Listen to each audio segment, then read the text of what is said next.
আমি হাজারবার ভারতের দালালি করব, কিন্তু পাকিস্তানের সমর্থন কোনোদিন করব না। আমি লক্ষ কোটি বার ভারতের দালালি করব, কিন্তু পাকিস্তানকে কোনোদিন মেনে নিব না।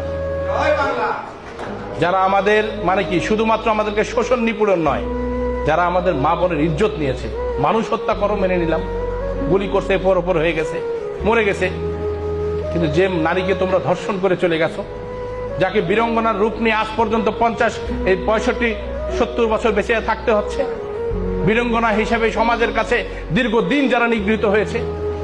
এক সময় তো এতটা কালচারাল ছিল না, বাংলাদেশ ছিল, প্রদর্শিত হয়েছে, তাকে সমাজের লোকটা তখন তো অনেক জাতপাত ছিল।